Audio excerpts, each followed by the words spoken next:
So today I'm going to show you how to basically mimic the Apple user interface on their navigation. So what we have here is we're on their website. I'm going to click into one of these inner pages here that's a little more traditional as far as how their website looks like. So we're going to emulate this navigation bar. So first what I'm going to do is I'm going to do a print screen, and we're going to now go into Photoshop. And now what I'm going to do is create a new window. And okay. And then I'm going to go to Edit, Paste. And I'm going to change this to 100%. So of course, depending on the size of your website canvas, that's the size that I would probably recommend you stick with. But for the purpose of this, we want to get as close to this menu as possible. So by having it here, we're able to sample the exact colors of the grade.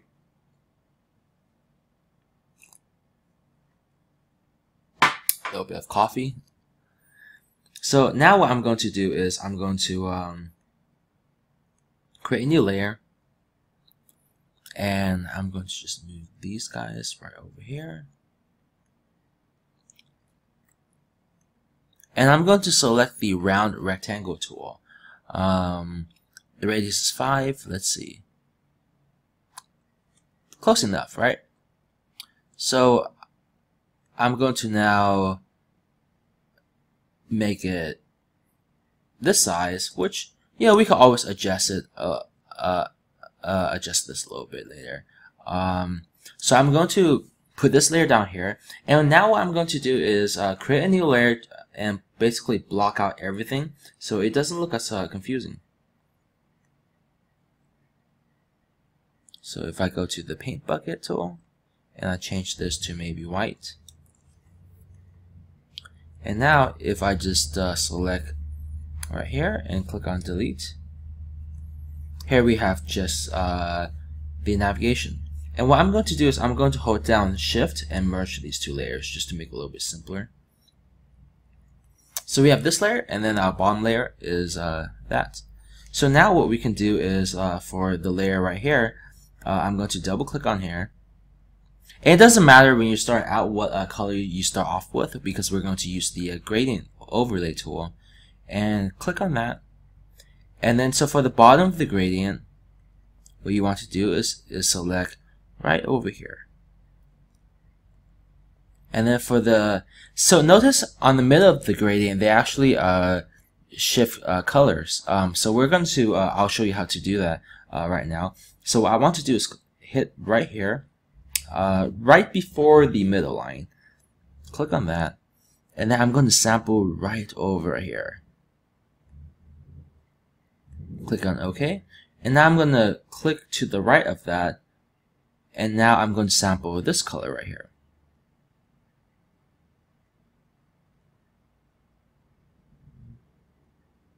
So I think what happened was I might have sampled maybe the wrong color for this one to the left, so I'm going to click on that one, and then I'm going to fix it. Yeah. And now I'm going to click on this one right here. And I'm going to sample this color right here. So this is a little bit closer to how that menu looks like. It's not quite there yet. We're going to do quite a bit more of touching up. So if I want to move the gradient up just a little bit, I could. Maybe just a tad right here. Click on OK. And you can also change the location actually right here. So if I want to make it like a perfect 50 and then make this this one also a perfect 50, I could. And then I can go ahead and click on OK. And so now what I'm going to do is I'm going to zoom in so we can really capture and understand the detail of this. And you can zoom in by pressing Command or Control plus, or on the Apple Command plus. Or you can just change the percentage right here. Maybe if I do 600%. I'm gonna shift this back to 500. I'm not a huge fan of the grid lines unless I'm trying to go really into the details of it. So notice how they have kind of this like border around here. So we're going to mimic this border, and we can double click on this again. And what we're going to do is click on stroke and change this to 1. And I'm going to then sample right here.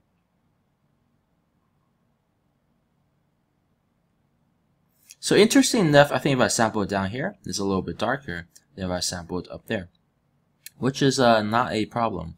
We can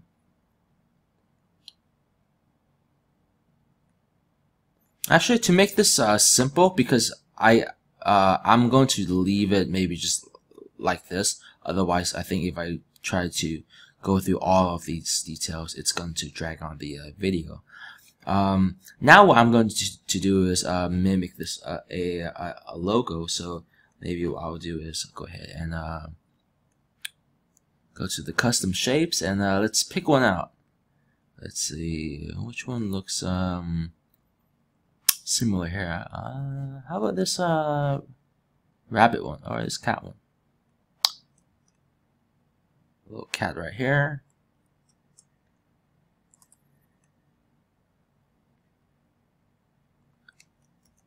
So now what I'm going to do with this little cat is mimic the gradient inside there. I can do so by double clicking, and then I can click on gradient, and then I can click on right here. And notice how the gradient kind of stops right there, and then so what we probably want to do is maybe go from right here as far as the next color, and then put the gradient right here, and then click on this one, and then sample the gradient color maybe right there. And I'm just going to shift this up just a little bit. Okay. And notice they kind of have this little emboss here, so we're going to play around with that.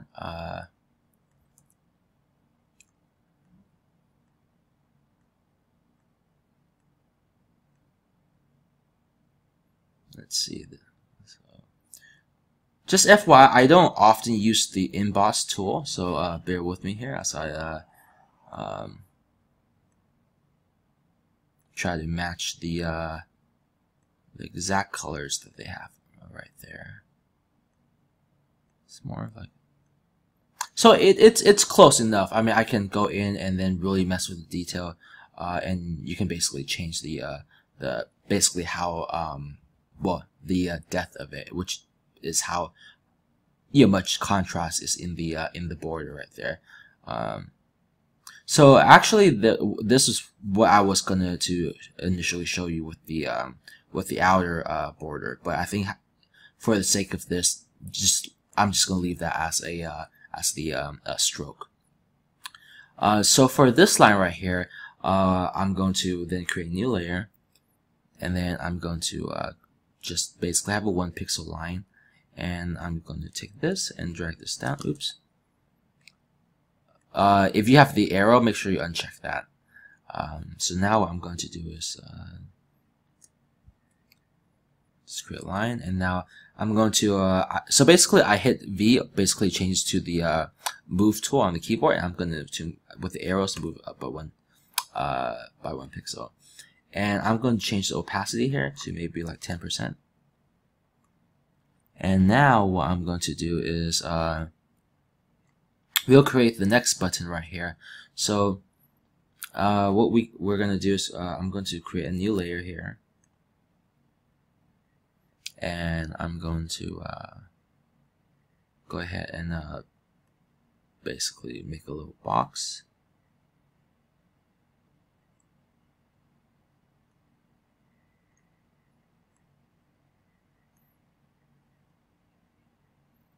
And with this little box, I'm going to then double click on it,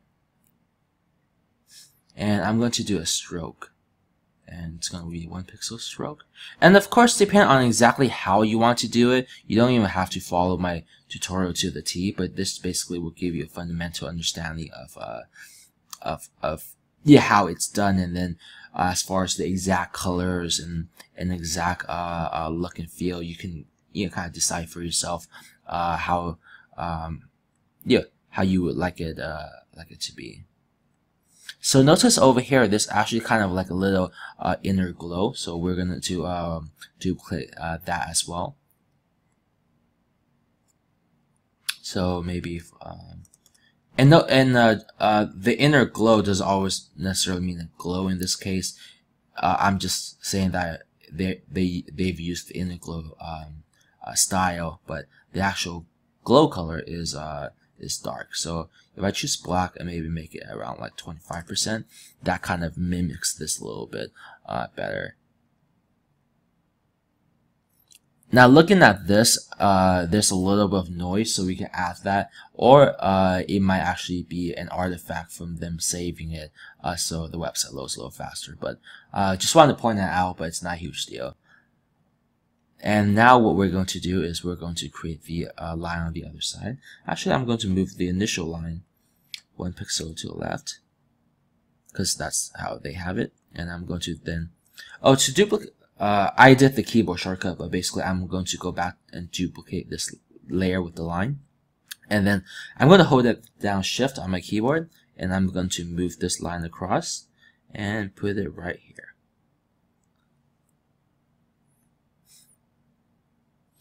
And if I scroll over, I'm going to then replicate the next line by doing the same thing.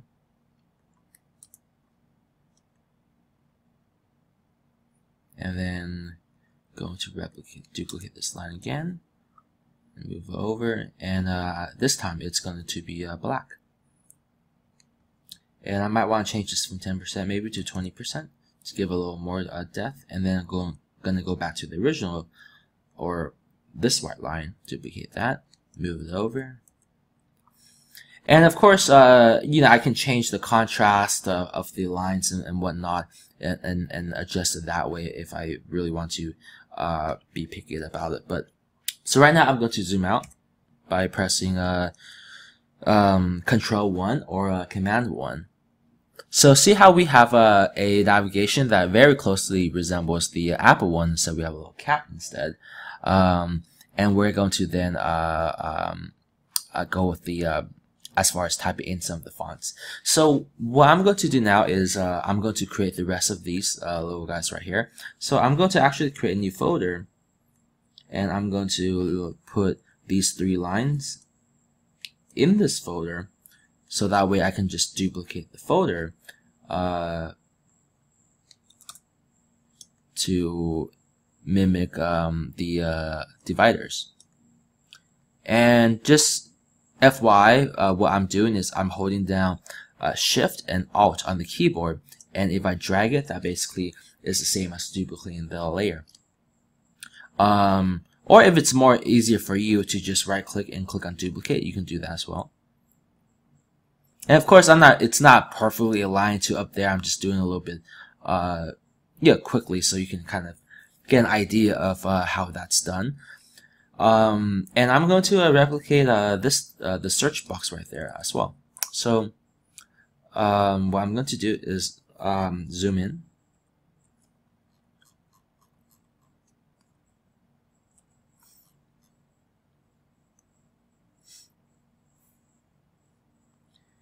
And for the search box, let's see, I'm going to change the radius, maybe to maybe 15. Let's try that. I'm going to draw it on top of here so I can get a better idea. Yeah, 15 looks about right. So now I'm going to move this down here. And what I'm going to do now is stylize it. So I can double click. And let's see, if I click on gradient,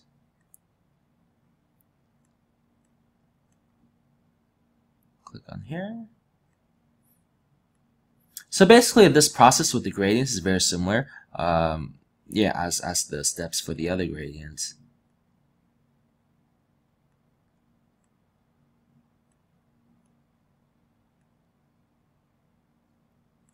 And so notice, so we have the gradient right here, and if it's not perfectly aligned over there, you can just drag these basically so it aligns a little bit better. And again, you can also use these numeric percentages, which kind of gives you a little more accuracy.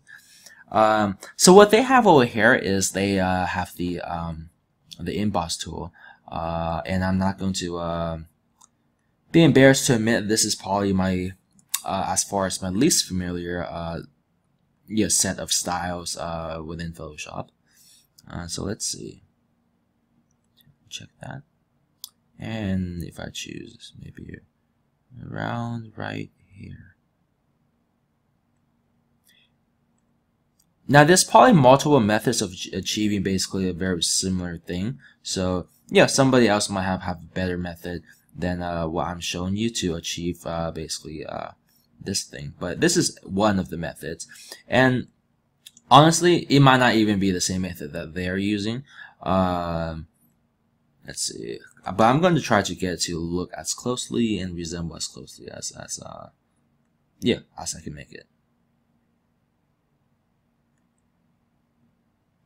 And so this is kind of pretty close. So I'm still not satisfied. So basically on the bottom, it looks okay. It's not great. Let's see. Just one.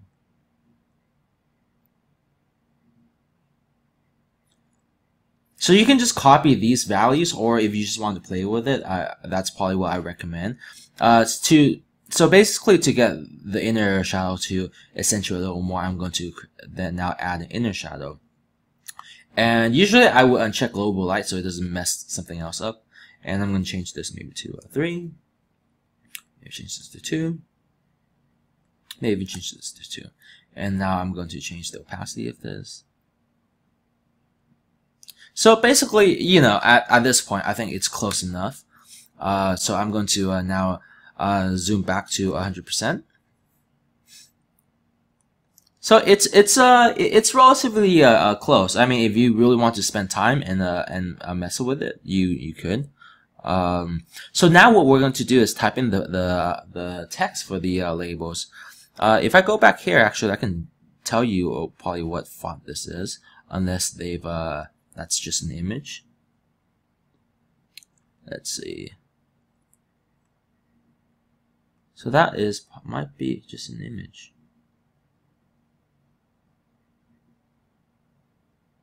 But let's see what font maybe. So it's possible that it's Lucida Grand. Let's see what they're using for some of their titles. So this looks like it's an image. Wow, they're just using images for their titles.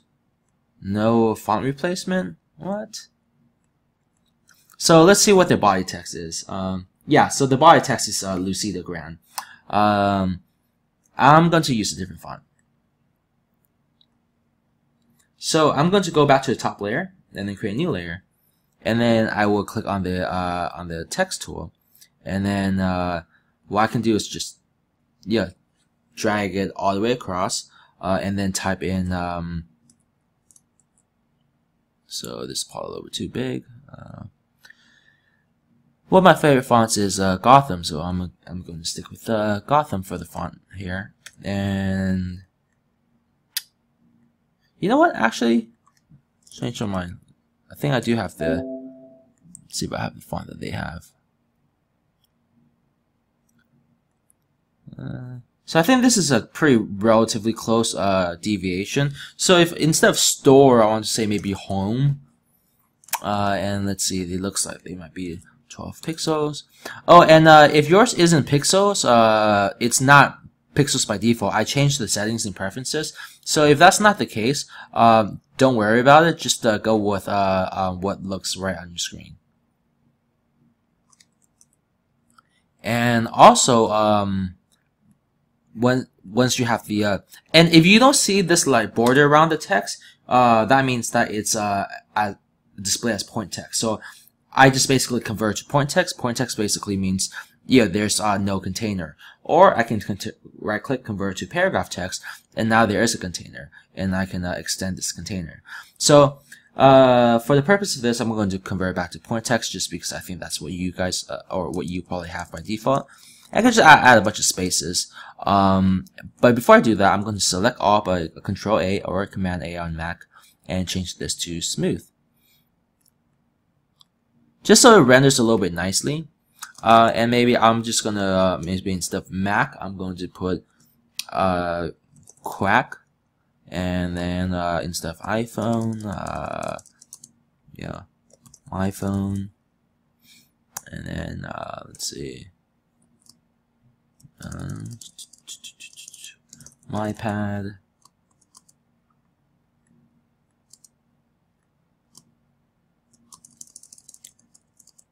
iPod.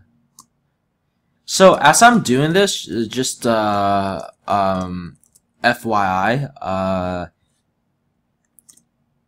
you do need somebody to code it. So just because you have a design here as a mock-up, your developer or whoever does need to code it in order for it to actually work, because this is just an image. But if you're watching this and following this tutorial, you probably already know that.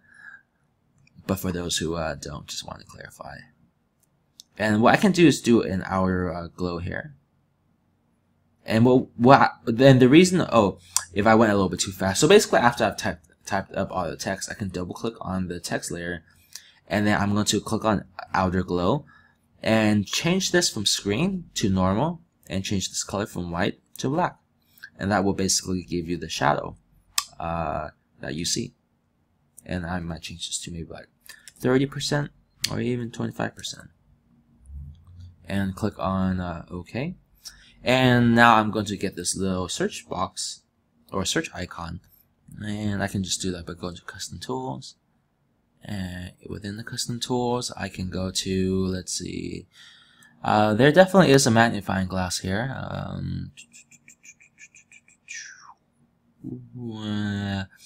And it's one of those things where I feel like you probably already see it and I don't. Oh, here we go.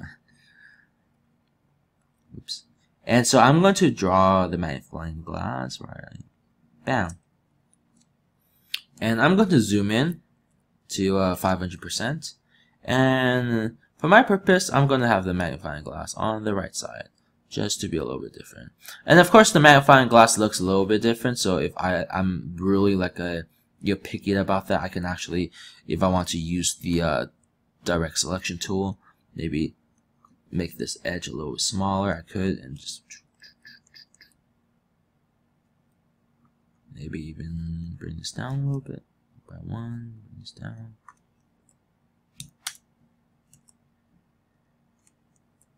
This is if if you're trying to be that detail oriented, which is good sometimes. Double click on this layer, and we're going to add a little drop shadow here. Change this to maybe 1. Change this value to maybe 1, and uncheck that. You can actually, instead of using this rotation tool, you can actually just move it around like this.